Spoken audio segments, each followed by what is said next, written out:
The anthem. Yeah, the From the Lou. And we gonna get it to where it's supposed to be. Yeah, the From the Lou joint. When I heard about the tornado that happened out here, and I saw the destruction that it caused, and I was like, and I found out the areas that it hit, and I was like, man, I need to do something like from a music standpoint to kind of to build the people up in those areas to feel good about something, like to hear something to feel good, like. So that's why in the part 1 I mentioned the areas that was affected by the tornado. Yeah. 4 parts, then you. Yep, 3. Three. Oh, that's dope. I was like, damn. Yeah, 3. I had only heard 1 at first. Yeah, that's why I mentioned Central West End, Forest Park. So anyway, I was heading to the studio. This was last early May. I was heading to the studio and I was listening to Sirius XM radio, and I was listening to the 2010 hits, urban hit, hip hop and R&B. And I was listening, just kind of studying the old songs, the Right There and Jaquan's Tipsy, and being from the city, I'm just kind of listening, like, what made these songs hot back then, right? And when Nelly's Country Grammar song came on, and that say what? I'm from the Loop. Yeah. And that part always stood out to everybody that's from St. Louis that hear that part. When you hear that part, no matter where you are in the world, you feel a way. Like, I'm from the Loop and I'm proud. So because we had the technology to get the stems, stems now with the technology, I said, man, I'm gonna take that same feeling that I heard when I did the Where They At and all that. It hit me again. The Silk Loose Control, the Chris Brown, it hit me.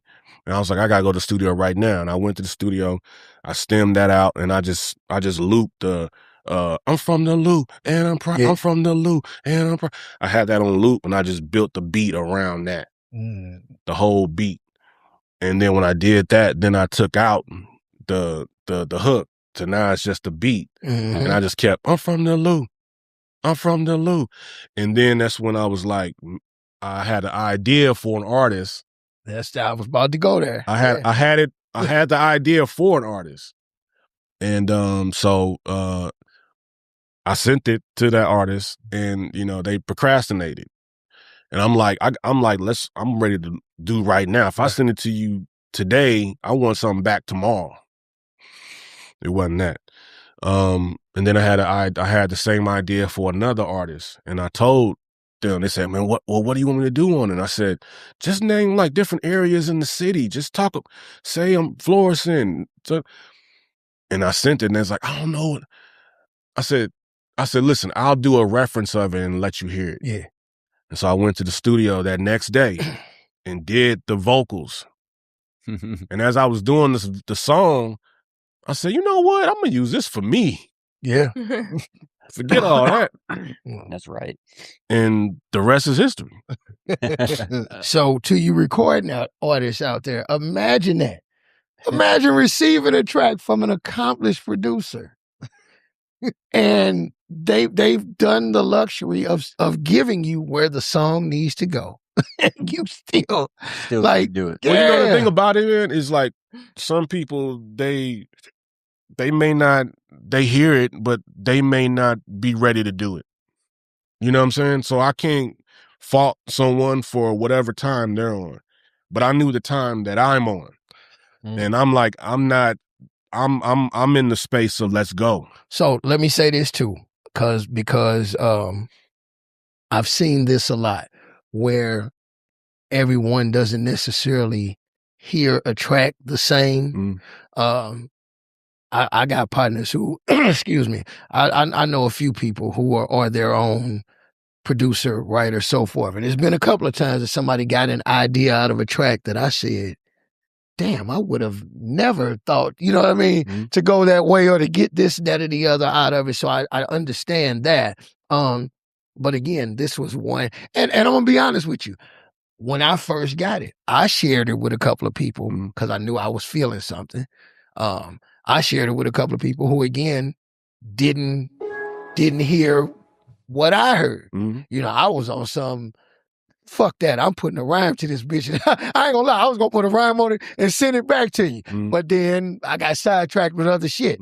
But But yeah, I get that. It's one of those, everyone doesning always hear something. Yeah, and the thing is, because I record so much music, I knew I had to, it's like what they say, capturing lightning in a bottle. Mm-hmm. I knew I had to do this right now because in the next 2 days, I'm going to be on something else. Yeah. So let me do this right now to get this energy and this right here tucked, and that's done. I don't have to revisit it. So when I did it, that first one, then Fist was like, he let somebody hear it, and they were like, man, why ain't he mention this area or this area?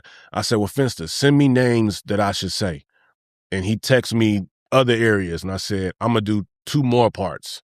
And then I went in and recorded those 2 other parts. So it had to be the third one, because even after I heard 2, I was still which one is the one where you finally name the JVL and all? That's the third one. 3? That's the third one. That's Charlie Park. Hold on, remember I told y'all, I said, oh man, fuck this. I'm putting a ram on that motherfucker. I'm gonna send it to him. This been recent.